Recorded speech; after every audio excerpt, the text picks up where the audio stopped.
Happy New Year, and I hope you're ready for an onslaught of wrestling shows to watch. Fortunately, I have 2 weeks off work, so I can just soak it all in. There is not one, not two, but 3 days of Wrestle Kingdom, the final day being a cross-promotional New Japan vs. Noah show, and that's not counting Noah having 4 days of shows. DDT will be preparing for its 25th year of operation, and then there is going to be the Gaki no Fuchi Joshi show, which is something I am always excited about because I'm a sick fuck. All this to say that there is also a Tokyo Joshi show, this one being unique to past shows as we have no guests on the card, the whole show being made up of Tokyo Joshi talent. So without any wasted time, let's run down the matches and stories. To kick off the show, we have a tag match of Moka Miyamoto and Mihiro Kiryu versus main event Suzume and Arisa Endo. Why is Suzume going on first if she's the main event? Well, if we go by Kiss Demon logic, the first match is the main event. Anyway, Arisu and Suzume have been teaming regularly and have been working well together, which is good as the second Max Heart tournament is coming up and the two are teaming together. Moka and Kiryu don't have much history together. Arisu and Moka have been having a rivalry with each other ever since they went to a time limit draw at an Inspiration show. So there is an opportunity for the rivalry to continue here. My girl Kiryu, on the other hand, hasn't been having a good time.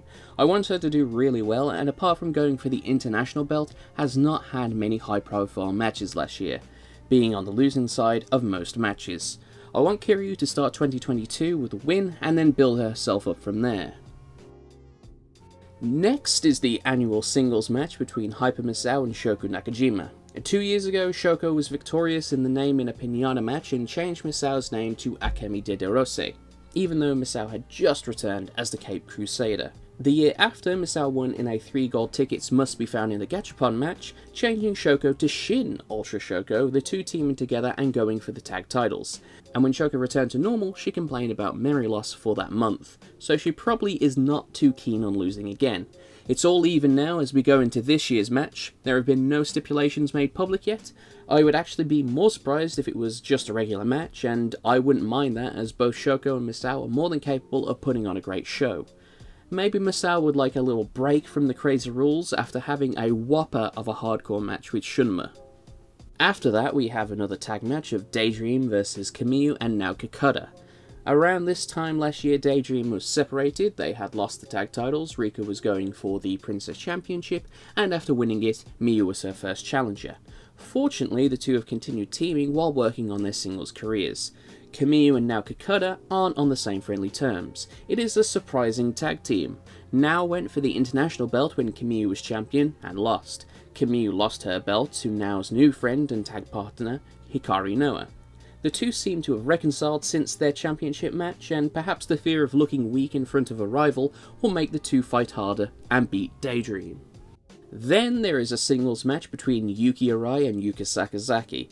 Yuki Arai got her first pinfall victory after debuting last year, and so is wanting to move up the card, obviously. Her latest high-profile match was when she main evented against Miyu Yamashita, where she got her head kicked off. She has recovered and is now ready for the next big challenge.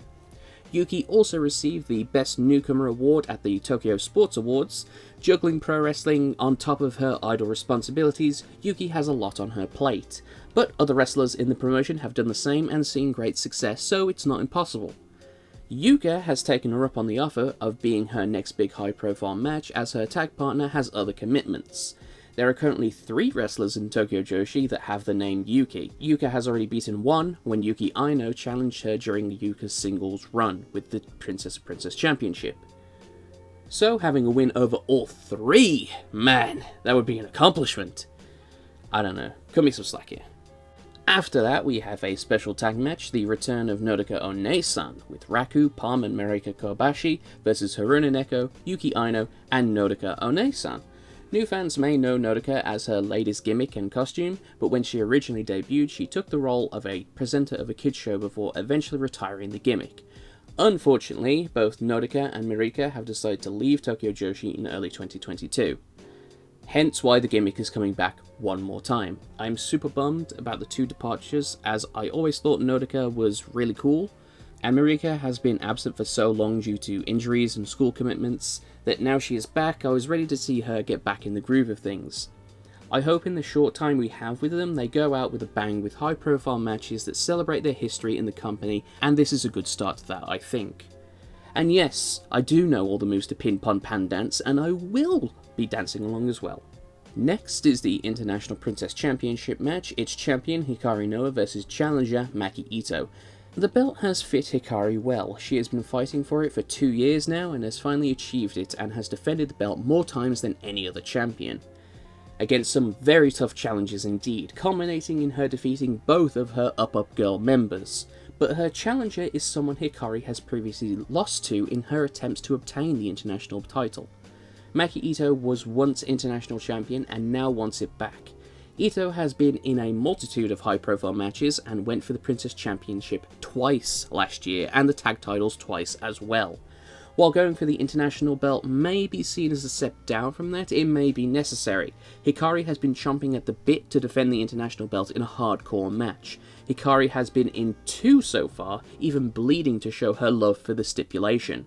Ito hates this idea. She does not want to see a speck of blood anywhere near that belt. The international belt should be defended internationally because of its namesake, so Ito plans to win it and then travel the world. Finally, it's your main event. It's your Princess of Princess champion Miyu Yamashita versus challenger Mizuki. This will be Mizuki's 4th go at the Princess Championship, losing to Reika Saiki, Shoko Nakajima, and then Yuka Sakazaki. And now she has to face against the ace of Tokyo Joshi, Miyu Yamashita, in her next chance at the belt. You may think Mizuki is the underdog in this match, but I think it's the opposite. In the last few high-profile matches, Mizuki has been the one to be victorious over Miyu. She beat her in the Princess Cup, and was the one to pin Miyu in the tag title match against 1-2million. And in my opinion, while Miyu is the champ, she has not been the dominant lioness we found her from her last title run. Having lost in tag matches throughout the year, she has won when it counts, against Yuka, against Saki-sama, and against Ito. I think Miyu is aware of her shortcomings, as she is also wary of Mizuki. She's determined not to lose and wants to hit the skull kick on Mizuki to win, and has been keeping her plans for victory close to her chest. Mizuki knows this and has been doing all she can to counter the skull kick, and I predict the final seconds of the match will be decided not just by skill, but a little luck as well. Tokyo Joshi 22 will stream live on January 4th on Wrestle Universe, and will include English commentary with Chris Brooks, Belly Anaki, and newcomer Japanese journalist Hiroshi Arai. I could not find an image of him, but a shoe is the first result in Google, so this is how I shall represent him. I'm looking forward to the show, along with all the other wrestling shows that, good God, how am I going to make time for all this? And then there is the Max Art Tournament, and all the AEW shows, and Chaka Pro's coming back, and then there's the Royal Rumble. I need to finish the Best of 2021 video. I still got Stone Ocean to watch, and I wanted to watch the 2 Venom films, find a good rip of Spider-Man, not to mention beating Yakuza Black Panther. Oh god, there is a Kiryu Mechagodzilla and Evangelion Unit 1 color scheme I need to build, and proms tomorrow.